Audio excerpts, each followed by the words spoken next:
अगर मैं आज के आर्टिस्ट की बात करूं तो आज के आर्टिस्ट मेरे लिए कोई अननोन नहीं है क्योंकि वो मेरे बहुत ही अच्छे दोस्त हैं। देखूं तुझे तो है सुबह,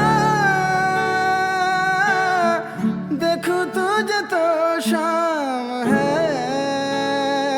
देख के लगता था कि यार कभी हम लोग भी गा पाए। तो हारमोनियम वगैरह थे पापा के, जब वो चले जाते थे तो हम लोग चोरी से हारमोनियम निकालते थे उनका और बजाना शुरू कर देते थे। अर्ज़ियाँ सारी मैं चेहरे पे लिख के लाया हूँ। जब एक सिंगर को कोई सॉन्ग लिख के देता है या कोई सॉन्ग कंपोज करके देता है तो जब उसको हम गा रहे होते हैं तो कैसे वो फील हम लाते हैं क्योंकि किसी और का लिखा हुआ सॉन्ग है। कर दे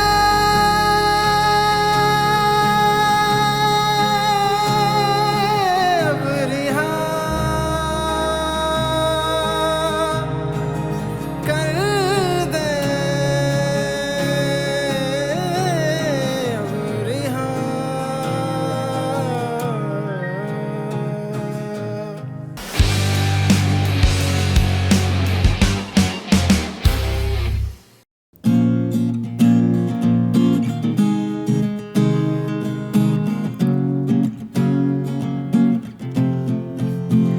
गुलाबी आंखें जो तेरी देखी, शराबी ये दिल हो गया।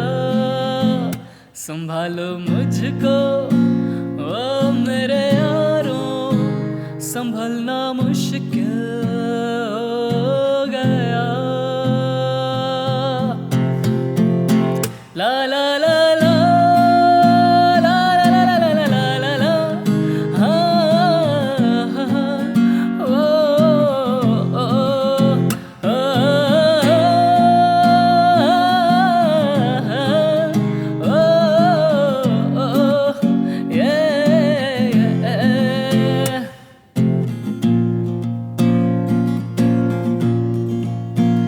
दिल में मेरे ख्वाब तेरे तस्वीर जैसे हो दीवार पे, तुझ पे फिदा मैं क्यों हुआ, आता है गुस्सा मुझे प्यार पे। मैं लुट गया मान के दिल का कहा, मैं कहीं का ना रहा, क्या करूं दिलरुबा। जरा सा हंस के जो देखा तूने, मैं तेरा कातिल हो गया। गुलाबी आंखें जो तेरी देखी, शराबी ये दिल हो गया।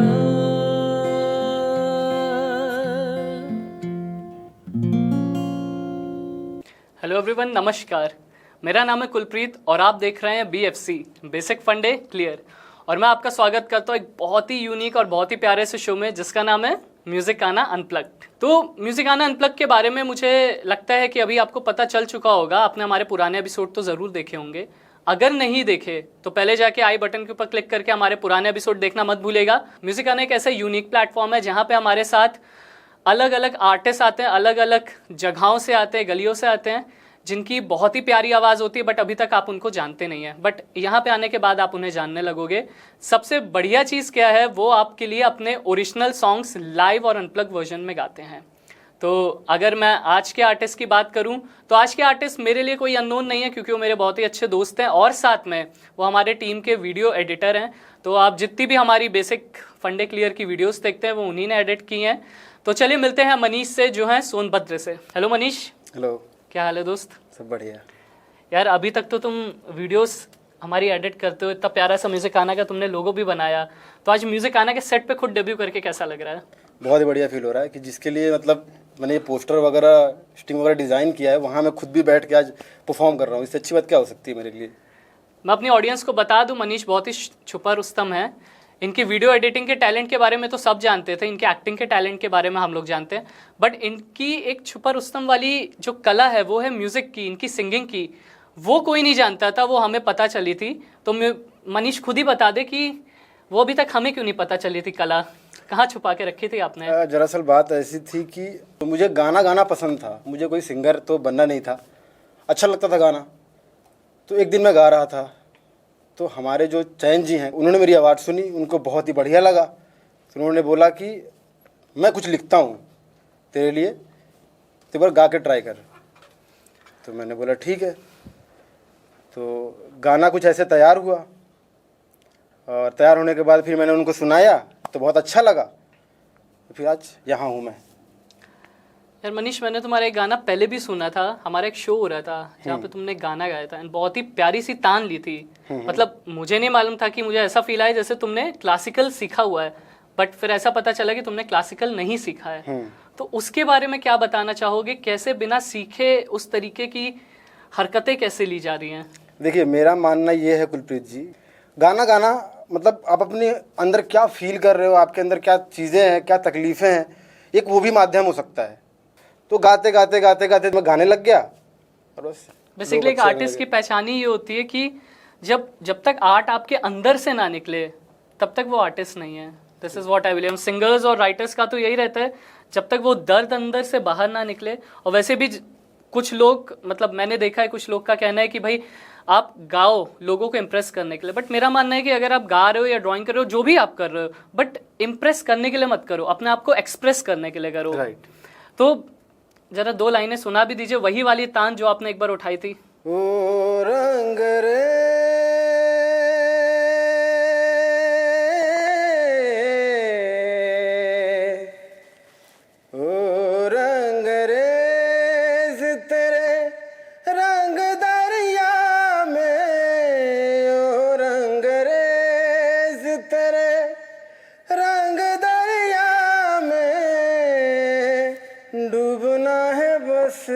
तेरा बन के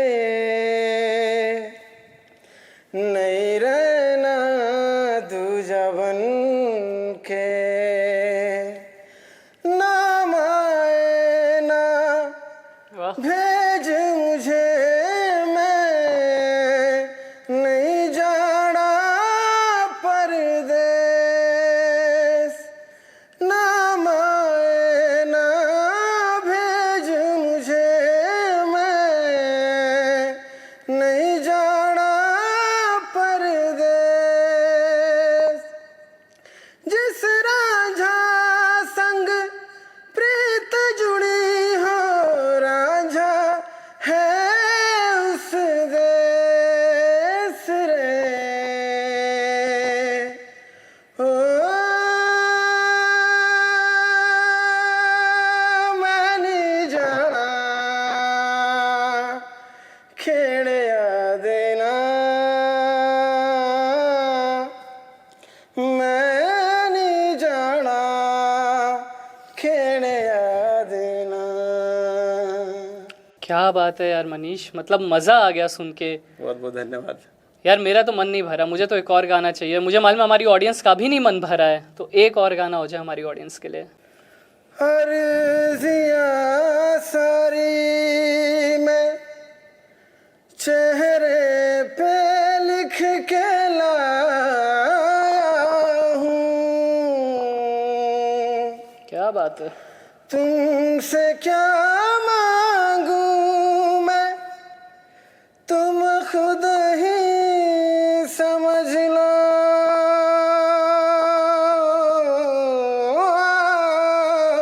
या मौला मौला मौला मेरे मौला। बहुत ही खूबसूरत मनीष, मतलब मज़ा आ जाता है यार, मन होता है सुनते रहो सुनते रहो। मेरा बस चलता, मैं तो अभी आपसे कहता एक और सुना दो, बट ठीक है, इंटरव्यू भी आगे बढ़ाना ज़रूरी है। जी बिल्कुल। सो मनीष, मेरे को एक बात बताइए, मैं मतलब पर्सनली मैं ये जानने के लिए इंटरेस्टेड हूँ कि क्लासिकल सीखा नहीं, फिर इस तरीके की मुर्खी और हरकतें किस तरीके, क्या ये रियाज है या किस टाइप का रियाज है जो करना चाहिए? देखिए, मैं शुरुआत जिनको मैं सुनता आया, राहत फ़तेह अहमद अली खान हो गए, कैलाश खेर हो गए, स्टार्टिंग से मतलब इनके गाने मुझे बहुत पसंद थे, तो इसी जॉनर के गाने मैं सुना करता था, और ऐसे ही गानों की सुनने की आदत भी लगी थी मुझे। तो सुनते सुनते ऑटोमेटिक वो आने लग गया। तो पिताजी गाया करते थे, तो वो सुबह उठते थे 4 बजे और वो उठ करके ओम का उच्चारण किया करते थे।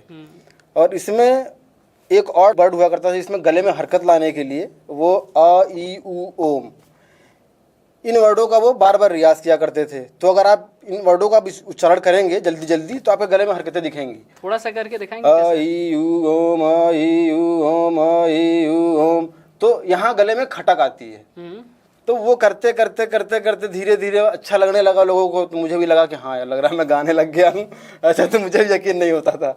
तो मनीष, मैं ये जानना चाहूँगा, जैसा आपने बताया था कि आपके पापा भी म्यूजिकल बैकग्राउंड से, मतलब बेसिकली मैं कहूँ तो आप म्यूजिकल फैमिली से बिलोंग करते हो, तो उस बारे में मैं जानना चाहूँगा। अब देखिए, पिताजी तो बचपन से बहुत शौक था उनको गाने का। वो भी जब छोटे थे तो उनके पिताजी भी बहुत डांटा करते थे। वो क्या करते थे, अगल बगल कहीं प्रोग्राम वगैरह हुआ करता था, वो रात को ही निकल जाते थे। अच्छा। तो जो उनके बड़े वाले भाई थे उनको थोड़ा ये चीज़ पसंद नहीं थी, लेकिन फिर भी पापा ने छोड़ा नहीं। वो करते करते करते करते हम लोगों ने बचपन से देखा उनको गाते गाते। लेकिन फिर भी अब वो हम लोग को ये कहा कहते थे कि अगर गाने के फील्ड में जाना है तो इसमें रियाज बहुत ज़्यादा करना पड़ता है, और आधी उम्र बीत जाए वो भी कम है, आप म्यूजिक को पूरा कंप्लीट नहीं कर सकते हो आप। म्यूजिक तो यार कहा जाता है इतना बड़ा समुंदर है जिसकी जितनी गहराई में जाओ उतना ज्यादा आपको लगेगा कि आपको कुछ आता ही नहीं है। बिल्कुल। वो डूबते चले होगे फिर भी कोई उसका एंड नहीं है। तो कुछ चीज़ें वहाँ से मतलब देख के लगता था कि यार कभी हम लोग भी गा पाए। तो हारमोनियम वगैरह थे पापा के, जब वो चले जाते थे तो हम लोग चोरी से हारमोनियम निकालते थे उनका और बजाना शुरू कर देते थे। कौन सा सबसे ज्यादा गाना गाया करते थे उस टाइम, कुछ याद है? कुछ नहीं, सारे गामा बस पापा के मुंह से सुना था, बस वही करते थे। और जब वो वापस आते थे तो पता चल जाता था, घर के नीचे से देख लिया करते थे पापा आ गए, बस फटाफट हारमोनियम बंद किया, फटाफट अंदर। तो वहाँ से करते करते धीरे धीरे फिर आगे इंटरेस्ट आने लग गया।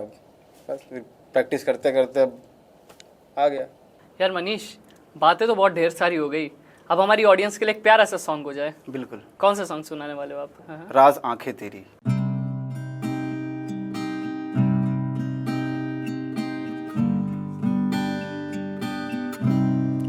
राज आँखें तेरी सब बयां कर रही, सुन रहा दिल तेरी खामोशियाँ।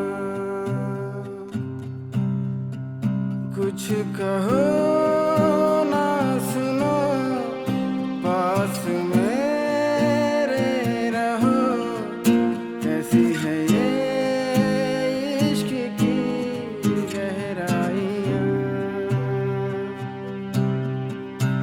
साया भी जिस्म से होता है क्या जुदा, जितनी भी जोर की हो आँधियाँ।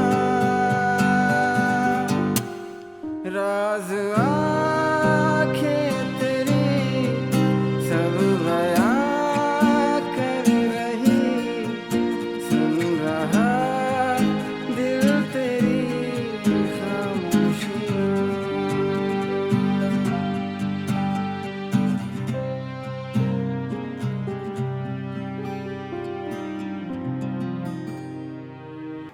मज़ा आ गया यार मनीष। अब ज़्यादा बातें नहीं करेंगे, सेकंड वाला भी सॉन्ग शुरू ही कर लेते हैं। बिल्कुल। इश्क सूफियाना।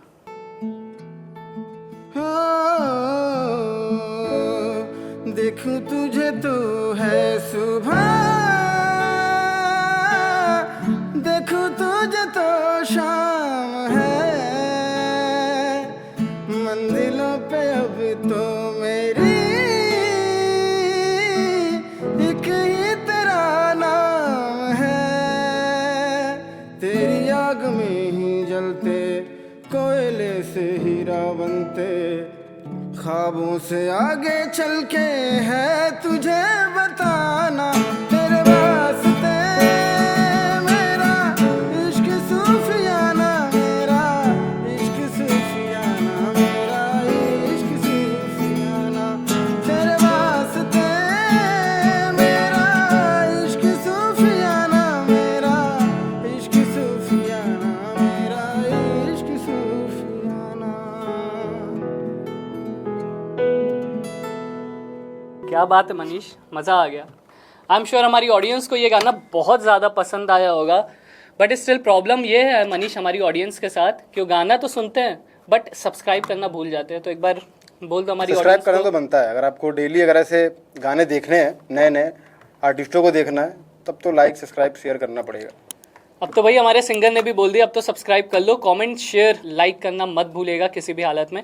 क्योंकि देखिए जब आप लोग लाइक करोगे, कमेंट करोगे, हमें भी अच्छा लगेगा, हमें लगेगा कि हमारी मेहनत रंग लाई। तो मनीष अभी मैं जानना चाहूँगा कि एज अ सिंगर तो आपकी जर्नी मैंने समझी, हमारी ऑडियंस को पता चला, पर ये जो आपकी जर्नी एज अ कंपोजर या एज अ लिरिक्स राइटर, जो अभी आपने नया सॉन्ग लिखा उसके बारे में मैं जानना चाहूँगा। वो आपने लिखा या किसी और ने लिखा, और किस तरीके से वो कंपोज हुआ बेसिकली? मैंने स्टार्टिंग में ही आपको बताया था कि मैं एक दिन गाना वगैरह गा रहा था ऑफिस में बैठ करके, तो चैन जी उन्होंने सुना, तो उन्होंने बोला कि यार मैं कुछ लिखता हूँ तेरे लिए, तू ट्राई कर। मैंने बोला ठीक है। तो उन्होंने लिख के दिया मुझे। तो स्टार्टिंग में मतलब उन्होंने जो लिख के दिया, पहली लाइन उन्होंने दे दी थी लिख के, दे दे रिहाई, दे दे रिहाई। क्या बात। तो वो एक लाइन से शुरुआत हुई थी, अब पूरा गाना फिर वहाँ से बना। तो मनीष जैसा आपने सॉन्ग का नाम बताया दे दे रिहाई, सॉन्ग का नाम सुन के ये तो मैं समझ पा रहा हूँ कि बहुत ही ज़्यादा सैड सॉन्ग है। बट ये सैड मतलब सॉन्ग क्या बैकग्राउंड था, कब ये कंपोज हुआ, और क्या मतलब थॉट प्रोसेस रहा था इसके पीछे? देखिए अब इस गाने के बारे में तो मैं ज़्यादा नहीं बता सकता, क्योंकि गाना सुन के ही आपको पता चल पाएगा क्या चीज़ें हैं। गाना ऐसी चीज़ होता है ना कि मतलब इंसान अगर गा रहा है तो पता चल जाता है कि वो क्या चीज़ें हैं। मतलब सस्पेंस क्रिएट कर रहे हो हमारे लिए और हमारे ऑडियंस के लिए। बिल्कुल, आप सुनेंगे तो खुद ही पता चल जाएगा। तो भाई अब तो सुनना पड़ेगा ना सॉन्ग, क्योंकि अब सस्पेंस क्रिएट हो गया है। अब स्टोरी तो आपको सॉन्ग सुनने के बाद ही पता चलेगी, बट स्टिल हम ये जानना चाहेंगे कि जब एक सिंगर को कोई सॉन्ग लिख के देता है या कोई सॉन्ग कंपोज करके देता है, तो जब उसको हम गा रहे होते हैं तो कैसे वो फील हम लाते हैं, क्योंकि किसी और का लिखा हुआ सॉन्ग है। बट जब हम खुद लिख रहे होते तो हमें मालूम है कोई इंसिडेंट हुआ या कोई रीजन था जिसकी वजह से हमने लिखा। बट जब कोई और लिख के देता है वो उसका एक अपना इंसिडेंट होता है। बिल्कुल। तो उसके अंदर फीलिंग कैसे सॉन्ग में लाई जाती है किसी और के लिरिक्स पे? या तो ये हो सकता है कि वो अगला जिसने लिरिक्स लिखा है वो अपनी जर्नी बता दे कि वो क्या सोच करके वो चीज़ें उसने किया। हाँ, उसने पूरा लिखा है। अगर आप वहाँ तक जा सकते हैं तो डेफिनेटली आप उसे गा सकते हैं। तो मतलब ये है मनीष कि जब सॉन्ग लिखा जाता है या जब सॉन्ग एक सिंगर को मिलता है, अगर उसे स्टोरी पता चल गई कि क्यों सॉन्ग लिखा गया, तो उसको वो फील कर सकता है। एक सिंपल टर्म में जो आप कहना चाह रहे हो मैं ये समझ पा रहा हूँ। तो ज़रूरी भी ये रहता है, हमारे बहुत से ऐसे सिंगर्स होते हैं जिनको सॉन्ग मिलते हैं बट स्टिल वो फील नहीं ला पाते हैं। तो आप लिरिक्स पढ़ रहे हो, लिरिक्स पढ़ के तो ये समझ आ ही जाता है कि क्या सॉन्ग है, किस बारे में। तो उस स्टोरी को खुद से रिलेट कर लो, समझो वो चीज़ आपके साथ हुई है, तो वो ऑटोमेटिकली फील आप ले आओगे, इतना मैं सोच सकता हूँ। तो बहुत ज़्यादा मैं हमारी ऑडियंस का टाइम नहीं लूँगा। अब मुझे मालूम है बहुत ज़्यादा एक्साइटेड है आपका गाना सुनने के लिए, तो चलिए अब गाना हो ही जाता है हमारा प्यारा सा।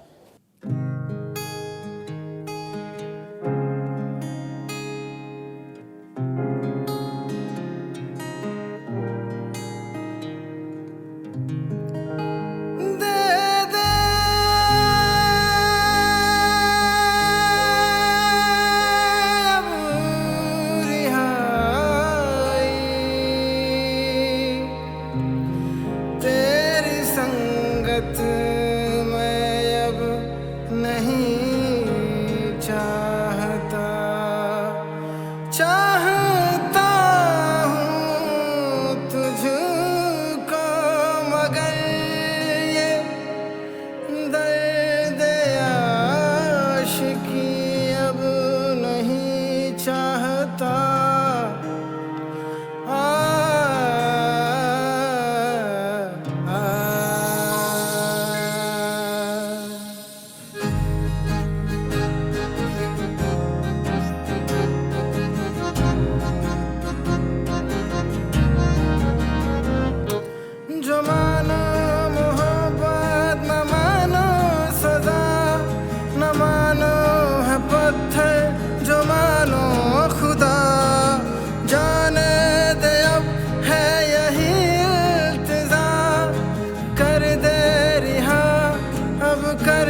मनीष, कहना पड़ेगा मुझे, मैंने बहुत सॉन्ग सुने बट ये जो सॉन्ग का एसेंस था और जो आपकी आवाज़ ने सॉन्ग के अंदर फील और जान डाली है, लाजवाब थी। मतलब सीरियसली मज़ा आ गया मुझे।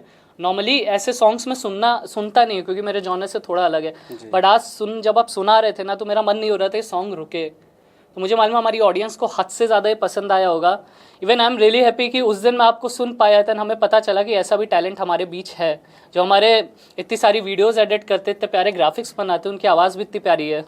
तो मुझे भी नहीं पता था नहीं, आपको तो पता था, आप बचपन से गा रहे हो। हाँ, मुझे गाना अच्छा लगता था। मैं ये सोच के नहीं गाता था कि मुझे आगे चल के इस पे करियर बनाना है या फिर मुझे गाना है, बस मुझे अच्छा लगता था, इस वजह से मैं गाता था। अब वो लोगों को अच्छी लगने लगी तो इसमें और भी अच्छी बात है। वही रहता है, टैलेंट जब होता है ना तो वो एक ना एक टाइम पे पकड़ आई जाता है, बिल्कुल। तो चाहे वो कहीं भी हो। करेक्ट।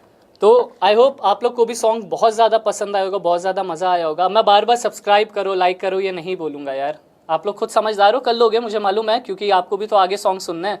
बट हाँ, अगर सब्सक्राइब करोगे तो बेल आइकन बटन दबाना ज़रूरी है, उसके बिना आपको नोटिफिकेशन नहीं आ पाएगा, जो बहुत इंपॉर्टेंट है। तो चलिए मिलते हैं हमारे नेक्स्ट एपिसोड में फिर किसी बहुत ही अच्छे सिंगर के साथ, बहुत ही प्यारे सॉन्ग्स के साथ। Till then, Kulpreet Singh signing off. So Manish, मैं ये जानना चाहूँगा, जैसे आपने रियाज की बात की कि सुबह उठ के ये रियाज, आप कितने बजे उठ के ये रियाज करते हो?